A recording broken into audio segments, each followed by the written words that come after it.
We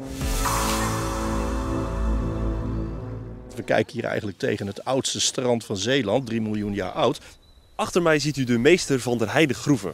Een plek in Nieuw-Namen waar je bodemlagen ziet van miljoenen jaren oud. Er is alleen één probleem, want onderhoud is de laatste jaren links blijven liggen. En daarom moest het gebied dicht blijven voor bezoekers. Daar gaat nu verandering in komen, want de hele week wordt onkruid verwijderd zodat het gebied weer toonbaar wordt. En dat allemaal in aanloop naar grotere werkzaamheden. Er zijn plannen om hem dus een soort van overkapping te maken. Niet heel spectaculair groot, maar wel net dat hij beschermd wordt tegen de ergste invloeden. En dat er weer een vlonderpad langskomt waar je hem kunt bekijken. En dat er uitleg komt wat het is. Dus het moet echt weer een mooie plek komen. Of worden, maar ook een plek waar de bewoners van Nieuw-Namen zich lekker thuis voelen en een rondje kunnen lopen. Maar dan is de eerste stap even een goede opschoonactie. En dat doen we met een hele grote groep vrijwilligers.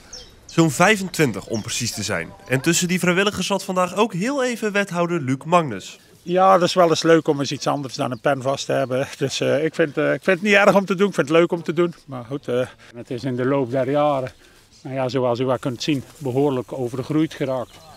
Dus we proberen nu zo goed en zo kwaad als het gaat die begroeiing weg te halen. Daarnaast benadrukt de wethouder het belang van het onderhoud en de aanstaande werkzaamheden.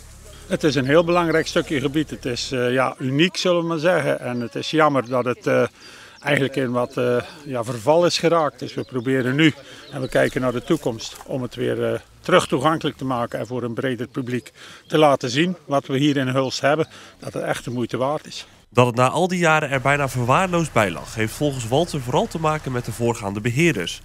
Dat was namelijk een natuurbeheerorganisatie. En dit is geologie en geologie vraagt een ander soort beheer. En dan zie je dat ze op een gegeven moment niet precies weten, hoe gaan we nou met zo'n geologische plek om. Want ook die omgang vergt een andere aanpak dan in een natuurgebied. Stel dat je een natuurgebied hebt waar een soort staat die je er niet wil hebben, die gaat woekeren. Je kunt gaan trekken, plukken, want je hoeft niet rekening te houden met die lagen die eronder zitten.